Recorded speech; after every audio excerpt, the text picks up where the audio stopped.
నమస్తే ఫ్రెండ్స్. నిన్న రాహుల్ గాంధీ గారు ప్రెస్ మీట్ పెట్టి మళ్ళీ ఒక అనుభవం లాంటి వార్త పేల్చేసింది ఈసీ పైన. అయితే లాస్ట్ టైం పెట్టి ఆ ఓట్ చోర్ ఎలా జరుగుతుందని చెప్పేసి ఈసీని ప్రశ్నిస్తే వాళ్ళు ఎలా స్పందించారో మనందరికీ తెలుసు. అయితే ఇప్పుడు ఇంకొక హైడ్రోజన్ బాంబ్ రెడీ ఉంది, సిద్ధం అవుతుందని చెప్పిండు.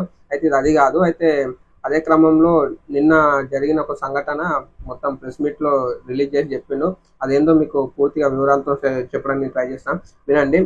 వీడియో పూర్తి వరకు చూడండి. ఎందుకంటే మనం వేసే ఓటు, ఒక్కొక్క ఓటు వీళ్ళు ఎలా దొంగ చేస్తారు, మనకు తెలియకుండానే మన ఓట్లు వేరే వాళ్ళు వేస్తారు, మనకు తెలియకుండానే మన ఓట్లు దొంగిలించబడుతున్నాయి ఫేక్ ఐడీలతోని, ఫేక్ ఫోన్ నంబర్లతోని. అయితే ఏం జరిగిందంటే కర్ణాటకలోని అల్లందు నియోజకవర్గంలో సుమారుగా 6018 ఓట్లు తొలగించమని రిక్వెస్ట్ వచ్చింది.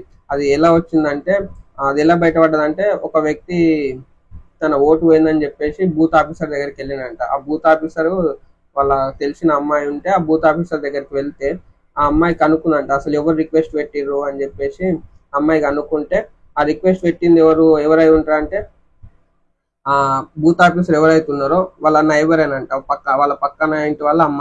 ఆ ముసలామె రిక్వెస్ట్ పెట్టిందంట.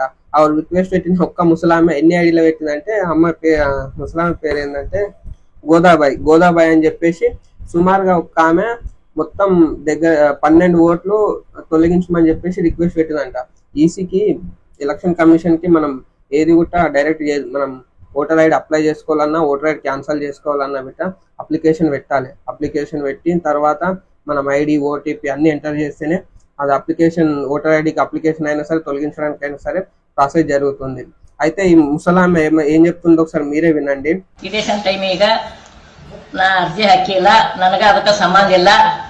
ಅದು ಯಾರು ಹೊಟ್ಟಿ ಕಿಚ್ಚಿ ಯಾರು ಹಾಕ್ಯಾರ ಅನ್ನೋದು ನನಗೆ ಗೊತ್ತಾಗಿಲ್ಲ. అయితే విన్నారు కదా ఫ్రెండ్స్, ఆ అమ్మాయి ఏం చెప్తుందో. అయితే అప్లికేషన్ పెట్టింది ఆమెకు తెలియదు అని చెప్తుంది. ఆ ముసలామెకు తెలియదు. ఆ అమ్మకు అప్లికేషన్ పెట్టింది ఆమె కాదు. ఎవరైతే ఓటు కోల్పోయారో అయినా అప్లికేషన్ పెట్టలేరు. అయితే ఎవరు పెట్టారు, ఇది నెంబర్ 1 క్వశ్చన్. ఈసీకి అడిగింది 4 క్వశ్చన్లు అడిగిండు.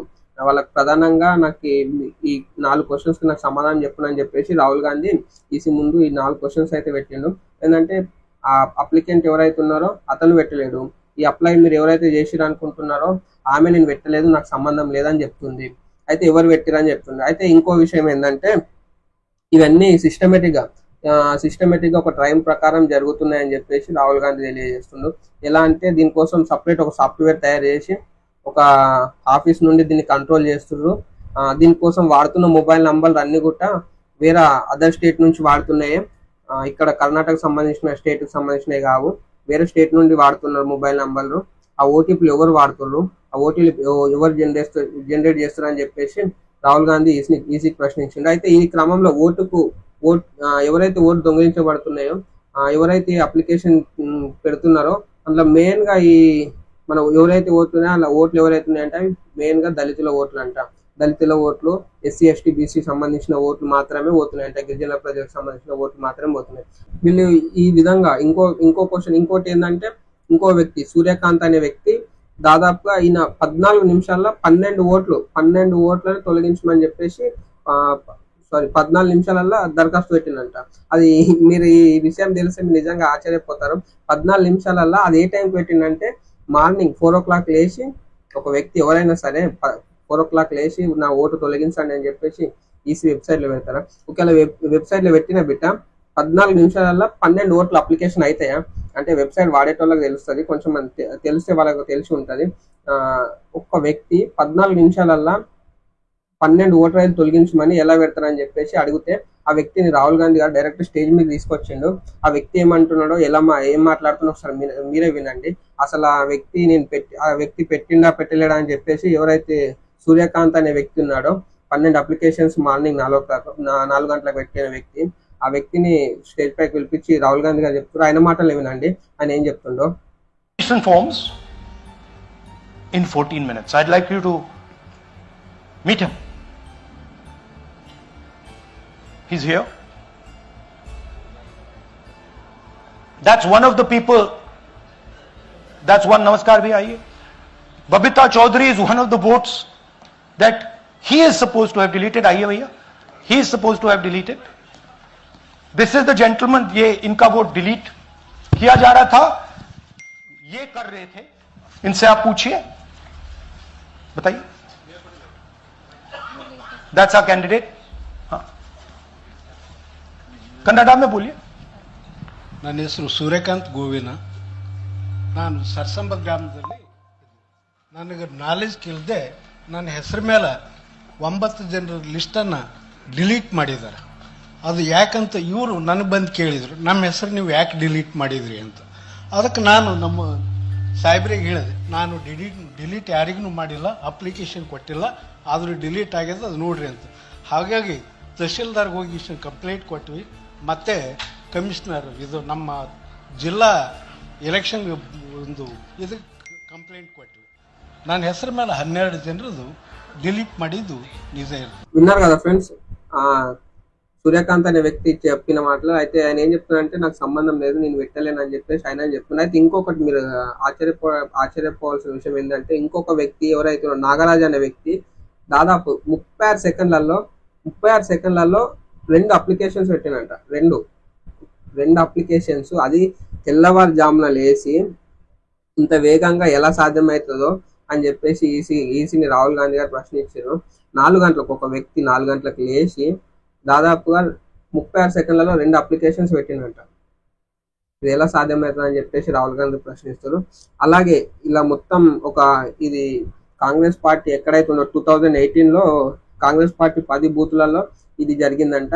అంతకుముందు వాళ్ళు ఎక్కడెక్కడైతే 10 నియోజకవర్గాలలో కాంగ్రెస్ పార్టీ మెజారిటీ ఎక్కడైతే వస్తుందని అనుకున్నారో ఆ నియోజకవర్గంలో ఇలా చేశారని చెప్పేసి రాహుల్ గాంధీ ఆరోపిస్తారు. అయితే సిఐడికి కర్ణాటక ప్రభుత్వం సిఐడితోనే ఈసీకి 18 సార్లు, ఈ 18 నెలల్లో దాదాపుగా 18 సార్లు లేఖ రాసి పంపించిందంట. దీనిపైన మాకు స్పందన కావాలి, దీనిపైన మాకు వివరణ ఇవ్వండి, ఇలా ఓట్లు తొలగించింది ఎవరు, ఆ ఓటీపీలు ఎవరు, మొత్తం వాళ్ళకి వచ్చిన ఫోన్, ఇక్కడ మీకు ఆ ఫోన్ డిస్ప్లే పెట్టి వేస్తా, ఫోన్ నంబర్ అది. ఇక్కడ ఉన్న ఫోన్ నంబర్లు, ఇక్కడ వాళ్ళకి వచ్చిన కాంటాక్ట్లు, వీళ్ళకి వచ్చిన ఓటీపీలు ఎవ్వి బిట్ట కర్ణాటక రాష్ట్రానికి సంబంధించినవి కావండి. అన్ని అదర్ స్టేట్కి సంబంధించిన ఫోన్ నెంబర్లు, అన్ని అదర్ స్టేట్ నుంచి ఐపీ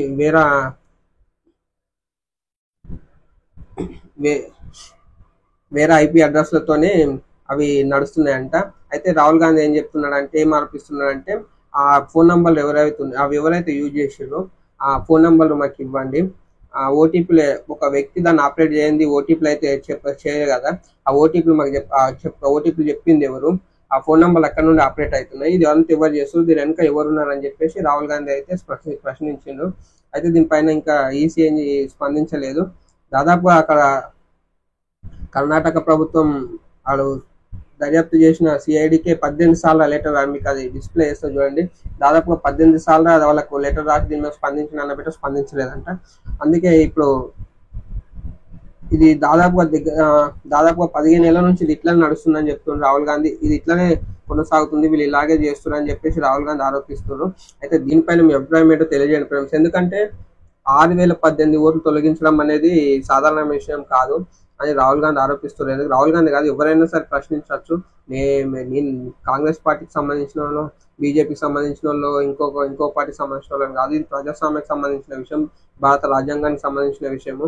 ఎందుకంటే ఇలా ఓట్లను దొంగతనం చేసుకుంటా, ఓట్ చోరు చేసుకుంటా, రాజకీయాలకు వచ్చి కోట్లు సంపాదించుకుంటా ప్రజాస్వామ్యం ఎక్కడుంది, ప్రజాస్వామ్యం నాశనం అయితే వీళ్ళు ఇంకా ప్రజల్ని ఏం పట్టించుకుంటారు, ప్రజల అవసరాలు, ప్రజలకు కావాల్సిన వీళ్ళు ఏం తీరుస్తారు చెప్పండి. అందుకే దీనిపైన స్పష్టంగా ఈసీ స్పందించి ఇప్పటికైనా సరే దీని వెనుక ఎవరు ఉన్నారో బహిరంగంగా చెప్పాలి, తెలియజేయాలి, ఖచ్చితంగా బయటికి రావాలి. మేము ఏ పార్టీకి సంబంధించిన వ్యక్తులం కాము, బీజేపీ అయినా తప్పు ఎవరు చేసినా సరే ప్రశ్నించాల్సిందే. ఇది ప్రజాస్వామ్య దేశం, ఇది బీజేపీ అయినా కాంగ్రెస్ అయినా ఇంకెవరైనా సరే. రాహుల్ గాంధీ గారు ఇంకొక మాట అన్నారు ఏంటంటే, ఇది హైడ్రోజన్ బాంబు కాదు, అది ఇంకా సిద్ధమవుతుంది, అది దీనికన్నా 100 రెట్లు ఎక్కువ ఉంటది అని చెప్పిండు. అంతలోపే ఇది బయటకు వచ్చింది కాబట్టి నిన్న ప్రెస్ మీట్ పెట్టి చెప్పడం జరిగింది. సో మన వీడియో మీకు నచ్చినట్టయితే లైక్ చేయండి, షేర్ చేయండి, అలాగే మరిన్ని వీడియోస్ కోసం సబ్స్క్రైబ్ చేసుకోండి. Thank you.